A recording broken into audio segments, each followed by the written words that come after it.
श्रीनगर में आतंकियों ने जम्मू कश्मीर पुलिस की बस पर अंधाधुंध फायरिंग की। 2 पुलिसकर्मी शहीद। पीएम मोदी ने आतंकी हमले को लेकर मांगी है रिपोर्ट। बिना नाम लिए नेशनल कॉन्फ्रेंस नेता फारूक अब्दुल्ला का पीएम को लेकर क्या बयान है? 12 राज्यसभा सांसदों के निलंबन को लेकर कहां होगी आज बैठक? देश की अहम खबरों के लिए देखिए टॉप 9 राष्ट्र। श्रीनगर में आतंकियों ने एक बार फिर अपनी कायराना हरकत को अंजाम दिया। जेवन के पंथा चौक इलाके में जम्मू कश्मीर सशस्त्र पुलिस बल की गाड़ी पर आतंकियों ने फायरिंग की। आतंकी हमले में 2 जवान शहीद हो गए जबकि 12 जवान घायल हो गए, जिनमें से कुछ की हालत गंभीर बताई जा रही है। हमले की जिम्मेदारी जैश से जुड़े कश्मीर टाइगर्स ग्रुप ने ली।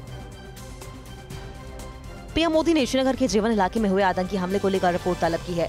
इसके अलावा पीएम हमले में शहीद हुए सुरक्षा कर्मियों के परिवारों के प्रति संवेदना भी व्यक्त की। उधर जम्मू कश्मीर के डीजीपी दिलबाग सिंह का कहना है कि लगातार कार्रवाई से आतंकी बौखलाकर सुरक्षा बलों पर फायरिंग कर रहे हैं। आतंकियों को पकड़ने के लिए सर्च ऑपरेशन जारी है और हम जल्द ही उन्हें मार गिराएंगे।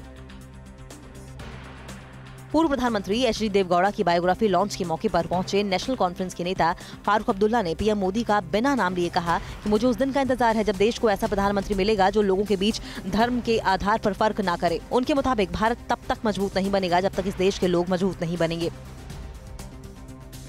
केरल हाईकोर्ट में कोरोना वैक्सीनेशन सर्टिफिकेट से पीएम की तस्वीर हटाने के लिए याचिका पर सुनवाई करते हुए कोर्ट ने याचिकाकर्ता से पूछा कि क्या उन्हें प्रधानमंत्री पर शर्म आती है। न्यायमूर्ति पीवी कुन्ही कृष्णन ने कहा है कि पीएम को जनता ने चुना है, ऐसे में सर्टिफिकेट पर उनकी तस्वीर लगाने में क्या गलत है।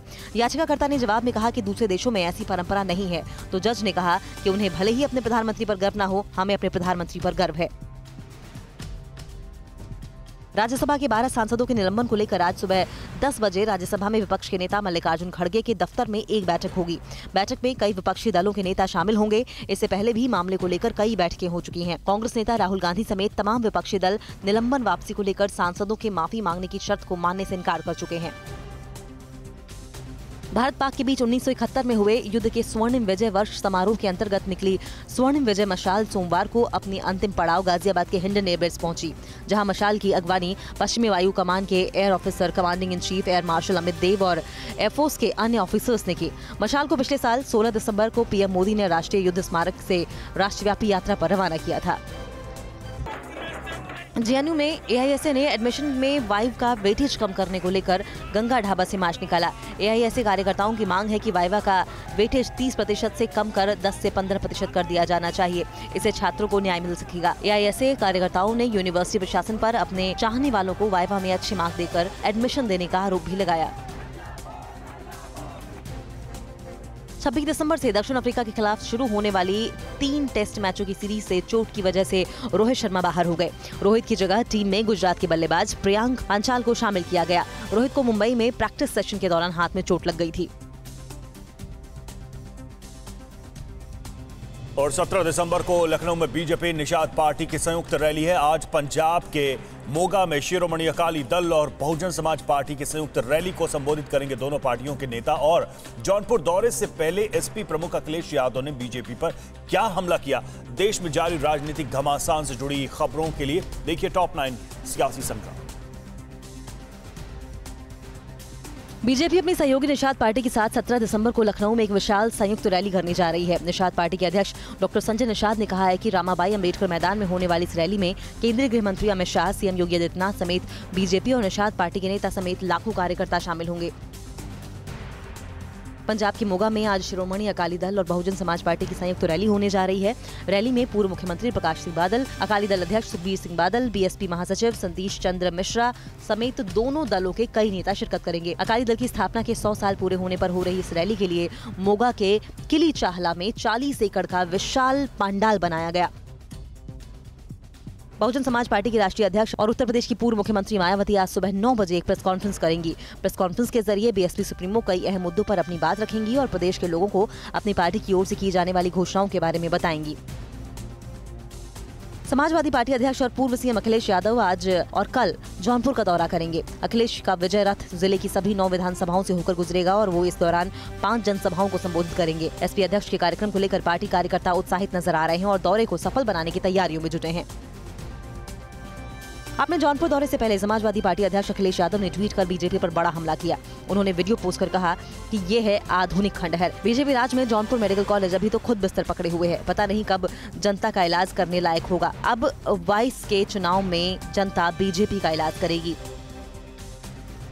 28 दिसंबर को मुंबई में राहुल गांधी की रैली के लिए इजाजत नहीं मिलने से नाराज मुंबई कांग्रेस के अध्यक्ष भाई जगताप ने बॉम्बे हाईकोर्ट का दरवाजा खटखटाया। कोर्ट उनकी याचिका पर आज सुनवाई करेगी। याचिका में उन्होंने महाराष्ट्र सरकार, बीएमसी और पुलिस को पार्टी बनाया है। पुलिस और बीएमसी ने कोरोना के ओमिक्रॉन वेरिएंट की बढ़ने की वजह से रैली को इजाजत नहीं दी। पश्चिम बंगाल की मुख्यमंत्री ममता बनर्जी ने गोवा दौरे में ऐलान किया है कि उनकी पार्टी की सरकार आने पर गृहलक्ष्मी योजना के तहत हर महिला को 5,000 रुपए मासिक राशि दी जाएगी। वहीं बंगाल की खेला होबे की तर्ज पर गोवा में खेला जतलो का नारा देते हुए गोवा में जो भी बीजेपी को हराना चाहता है उसे टीएमसी का समर्थन करना चाहिए। दिल्ली के मुख्यमंत्री अरविंद केजरीवाल आज उत्तराखंड के दौरे पर 5वीं बार जा रहे हैं। केजरीवाल काशीपुर रामलीला मैदान में जनसभा को संबोधित करेंगे। उत्तराखंड में उनकी पार्टी सरकार बनने पर 300 यूनिट बिजली फ्री, गारंटी कार्ड, हर घर रोजगार और रोजगार न मिलने तक 5,000 रुपए बेरोजगारी भत्ता, बुजुर्गों के लिए मुफ्त तीर्थ यात्रा गारंटी योजना का ऐलान कर चुकी है। दिल्ली के मुख्यमंत्री अरविंद केजरीवाल कल से 2 दिन के पंजाब दौरे पर रहेंगे। 15 दिसंबर को केजरीवाल जालंधर और 16 दिसंबर को लांबी में तिरंगा यात्रा में शामिल होंगे और जनसभा को संबोधित करेंगे। केजरीवाल पहले ही पंजाब में अपनी पार्टी की सरकार बनने पर महिलाओं को 1,000 रुपए प्रति माह देने का वादा कर चुके हैं। और कोरोना से सावधानी को लेकर की जा रही लापरवाही से संक्रमण की रफ्तार देश में फिर तेज हो गई है। बॉलीवुड की 2 मशहूर अभिनेत्री करीना कपूर और अमृता अरोड़ा कोरोना की चपेट में आ गई हैं। इन दोनों के संपर्क में आने वालों के भी संक्रमित होने का खतरा है। इस बीच महाराष्ट्र में ओमिक्रॉन के मामले बढ़ने से चिंता बढ़ गई है। उधर ब्रिटेन में ओमिक्रॉन से पहली बार एक संक्रमित की मौत हो गई है। कोरोना महामारी से जुड़ी सभी खबरों के लिए देखिए टॉप 9 ओमिक्रॉन अलर्ट। कोरोना के दौर में लापरवाही 2 अभिनेत्रियों पर भारी पड़ी है। अभिनेत्री करीना कपूर और अमृता अरोड़ा कोरोना पॉजिटिव पाई गई हैं। दोनों ने खुद को अपने घर में ही आइसोलेट कर लिया है। बीएमसी ने कहा है कि दोनों अभिनेत्रियों ने कोरोना प्रोटोकॉल का उल्लंघन किया है। बीएमसी ने दोनों अभिनेत्रियों के संपर्क में आने वाले सभी लोगों से RT-PCR टेस्ट कराने की अपील की है। कोरोना पॉजिटिव अभिनेत्री करीना कपूर और अमृता अरोड़ा पिछले कुछ दिनों में बॉलीवुड की कई पार्टियों में शिरकत कर चुकी हैं। करीना ने अपनी गर्ल गैंग के साथ 7 दिसंबर को भी पार्टी की थी। अनिल कपूर की बेटी रिया कपूर के घर पर भी प्री क्रिसमस बैश हुआ था, जिसमें करिश्मा कपूर, मलाइका अरोड़ा, अर्जुन कपूर, मसावा गुप्ता भी मौजूद थे। बीएमसी इस पार्टी में शामिल सभी लोगों से संपर्क कर रही है। महाराष्ट्र में सोमवार को ओमिक्रॉन वेरिएंट के 2 मामले मिले। पहला मामला लातूर में मिला है, जबकि दूसरा मामला पुणे में सामने आया है। इसके साथ ही महाराष्ट्र में ओमिक्रॉन के मामले बढ़कर 20 हो गए हैं। देश में अब ओमिक्रॉन संक्रमितों की संख्या 41 हो गई है। हाल के दिनों में महाराष्ट्र में कोरोना की रफ्तार भी तेज हो गई है। कल एक दिन में राज्य में 569 नए मरीज मिले, जबकि 5 की मौत हो गई है। जयपुर में कल 4 और लोगों में ओमिक्रॉन वेरिएंट मिलने की पुष्टि हुई। ये 4 संक्रमित दक्षिण अफ्रीका से आए परिवार के संपर्क में आए थे। 4 मामले मिलने के बाद जनता कॉलोनी में इनके संपर्क में आए लोगों की जांच की गई है। ओमिक्रॉन से संक्रमित होने वालों में एक परिवार का ड्राइवर भी शामिल है। इससे पहले राजस्थान में ओमिक्रॉन के 9 मामले मिल चुके हैं, जो अब नेगेटिव हो चुके हैं। सोमवार को गुजरात के सूरत में भी एक ओमिक्रॉन संक्रमित मिला है। इसके साथ अब गुजरात में ओमिक्रॉन से संक्रमितों की संख्या 4 हो गई है। सूरत में मिला संक्रमित शख्स कुछ दिन पहले ही दक्षिण अफ्रीका से लौटा था। इस बीच गुजरात में कोरोना काल में मृतकों की संख्या करीब 10,000 बढ़ गई है। सरकार द्वारा आंकड़ों में सुधार के बाद कोरोना काल में मृतकों की संख्या 19,964 हो गई है। दिल्ली में ओमिक्रॉन के 2 मामले मिलने के बाद केजरीवाल सरकार क्रिसमस और न्यू ईयर पार्टी से जुड़े आयोजनों पर रोक लगा सकती है। केजरीवाल ने कहा है कि जरूरत पड़ी तो ऐसा करना पड़ेगा। हालांकि उन्होंने ये भी कहा है कि अभी हालात काबू में हैं। इस बीच देश में वैक्सीनेशन का आंकड़ा 133 करोड़ 79 लाख के पार पहुंच गया है। सोमवार शाम 7 बजे तक देश में 60 लाख से ज्यादा डोज लगाई गई। ब्रिटेन में ओमिक्रॉन से पहली मौत की पुष्टि हुई है। बोरिस जॉनसन ने ओमिक्रॉन की तेज रफ्तार को देखते हुए 30 साल से ऊपर के लोगों को जल्द से जल्द बूस्टर डोज लगाने की अपील की है। उन्होंने लोगों से ओमिक्रॉन के खतरे को हल्के में न लेने की हिदायत भी दी है। लंदन में 40% कोरोना संक्रमितों में ओमिक्रॉन वेरिएंट मिला है। ब्रिटेन के अस्पतालों में मरीजों की संख्या भी लगातार बढ़ रही है। पूरी दुनिया में कोरोना फैलाने के आरोप से घिरे चीन में भी ओमिक्रॉन वेरिएंट ने दस्तक दे दी है। ओमिक्रॉन के कई केस मिलने के बाद चीन के झिंजियांग प्रांत में दोबारा लॉकडाउन लगाना पड़ा है। ओमिक्रॉन के बढ़ते मामलों को देखते हुए 1 दर्जन से ज्यादा कंपनियों ने अपना प्रोडक्शन बंद कर दिया है। उत्तरी चीन के तियानजिन शहर में भी ओमिक्रॉन वेरिएंट का पहला मामला मिला है। अमेरिका में ओमिक्रॉन की तेज रफ्तार के बीच रोजाना कोरोना के 1 लाख से ज्यादा नए केस सामने आ रहे हैं। आने वाले दिनों में ओमिक्रॉन के मामले भी बढ़ने की आशंका है। इस बीच अमेरिका में कोरोना से मौत का आंकड़ा 8 लाख के पार चला गया है। 1 लाख मौत पिछले 73 दिनों में हुई है। इस साल की शुरुआत से अब तक महामारी से अमेरिका में 4.5 लाख लोगों की मौत हो चुकी है। और किस राज्य के बालगृह में बच्चों का धर्मांतरण कराने का आरोप लगा है? रोहिंग्याओं को अवैध रूप से भारत लाकर विदेश भेजने वाला मास्टरमाइंड कहां से किया गया गिरफ्तार? और शादी के बाद पटना पहुंचे तेजस्वी यादव ने अपने मामा की नाराजगी पर क्या कहा? राज्यों की बड़ी खबरों के लिए देखिए टॉप 9 राज्य विशेष। मध्य प्रदेश के जबलपुर में एक बाल गृह में धर्मांतरण का मामला सामने आया है। बाल गृह पर धर्मांतरण कराने का आरोप खुद राष्ट्रीय बाल अधिकारी संरक्षण आयोग की टीम ने लगाया। आयोग की रिपोर्ट में बताया गया है कि बाल गृह में बच्चों को बाइबल पढ़ाई जा रही थी और उन्हें धर्म विशेष की पूजा के लिए मजबूर किया जाता था। पूरे मामले का संज्ञान लेते हुए कलेक्टर ने जल्द कार्रवाई की बात कही। उत्तर प्रदेश की एटीएस ने बांग्लादेशी रोहिंग्या को अवैध तरीके से भारत लाकर उन्हें विदेश भेजने वाले गिरोह के मास्टरमाइंड समेत 9 लोगों को गिरफ्तार किया। इस गिरोह के मास्टरमाइंड महफूजुर रहमान को कोलकाता से जबकि बाकी 8 को कानपुर रेलवे स्टेशन से गिरफ्तार किया गया। महफूजुर रहमान साल 2013 से इस धंधे में लगा था। इसका संपर्क पाकिस्तान में बैठे भी कुछ लोगों से रहा है। दिल्ली के रोहिणी के एक मॉल में चल रहे बार में काम करने वाली महिला ने 4थी मंजिल से कूदकर खुदकुशी कर ली। महिला के परिवार ने बार मालिक पर उससे जबरन डांस करने के लिए मजबूर करने का आरोप लगाया। खुदकुशी करने वाली महिला मूल रूप से नेपाल की रहने वाली थी। पुलिस ने सीसीटीवी फुटेज अपने कब्जे में लेकर जांच शुरू कर दी। दिल्ली विधानसभा के अध्यक्ष राम निवास गोयल ने दावा किया है कि विधानसभा परिसर में एक फांसी घर मिला है। लंबे समय से बंद विधानसभा के एक हिस्से की दीवार को तोड़ने पर यह फांसी घर मिला। उन्होंने दावा किया है कि इसके जरिए क्रांतिकारियों को यहां लाकर फांसी दी जाती थी। लिखित में हमारे पास इसका कोई सबूत नहीं है। पुरातत्व विभाग की पड़ताल में सही तथ्य सामने आएंगे। बिहार के सीएम नीतीश कुमार ने केंद्र से एक बार फिर राज्य को विशेष दर्जे की मांग की है। उन्होंने कहा कि राज्य की प्रति व्यक्ति आय 2004 से 2005 में मात्र 7,914 रुपए थी, जो कि 2019-20 तक बढ़कर 50,735 रुपए हो गई है। नीतीश ने कहा कि नीति आयोग मानता है कि बिहार पिछड़ा राज्य है, इसलिए वो चाहते हैं कि बिहार को विशेष दर्जा दिया जाए।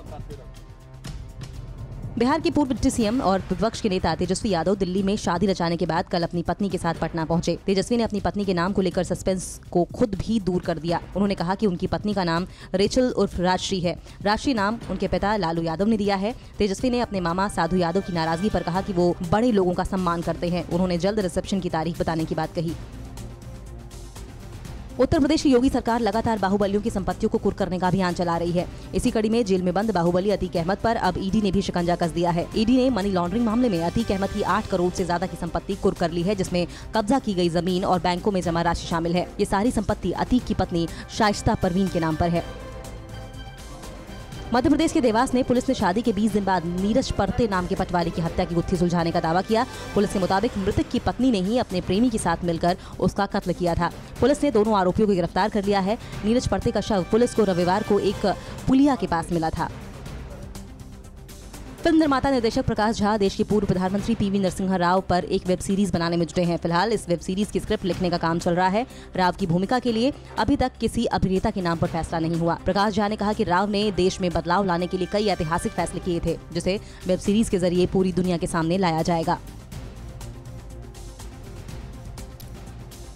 पाकिस्तान के कब्जे से सिंध और बलूचिस्तान को आजाद कराने के लिए किसने पीएम मोदी से मदद की गुहार लगाई? पाकिस्तान की तारीफ में चीन क्यों पढ़ रहा है कसीदे? तालिबान की सरकार को मान्यता दिलाने के लिए पाकिस्तान ने कौन सी चाल चली? और चीन की घेरेबंदी के लिए अमेरिका की नई रणनीति क्या है?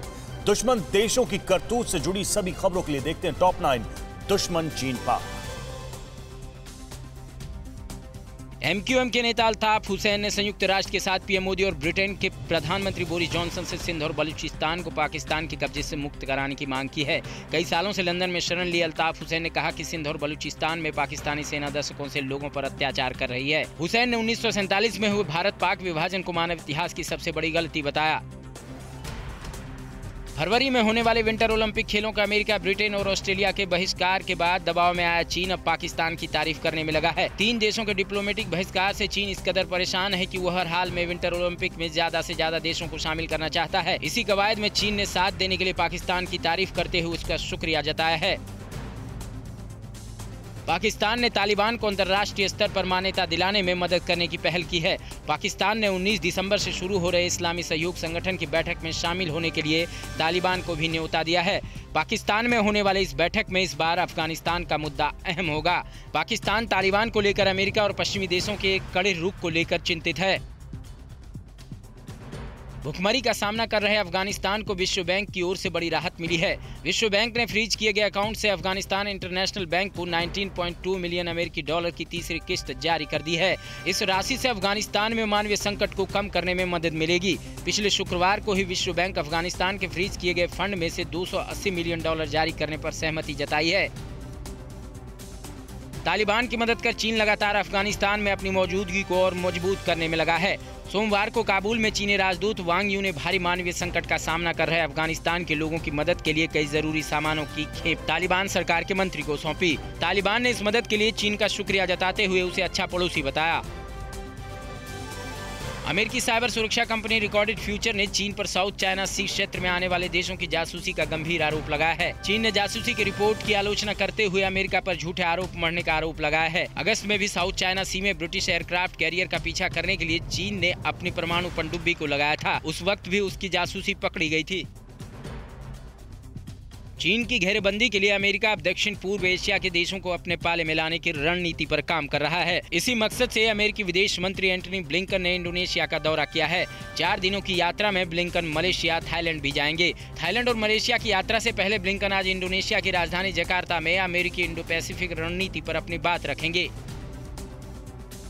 ताइवान की चीन से रक्षा के लिए अमेरिका ने जो अपनी डिफेंस पॉलिसी में बदलाव किया है, उससे चीन बुरी तरह बौखला गया है। चीन ने गीदड़ भभकी देते हुए कहा है कि अगर अमेरिका ताइवान को लेकर बीच में आया तो बीजिंग अमेरिकी सेना पर भी अटैक करने में हिचकेगी नहीं। साउथ चाइना सी में ताइवान के पास चीन ने अपने विध्वंसक युद्धपोत टाइप 055 डिस्ट्रॉयर को तैनात किया है। इस दौरान चीन नेवी ने लाइव फायर ड्रिल भी किया। चीन ने इसके जरिए अमेरिका को भी चुनौती देने का संदेश दिया। अड़ी सोमवार से शुक्रवार शाम 6 बजे सिर्फ TV9 भारतवर्ष पर।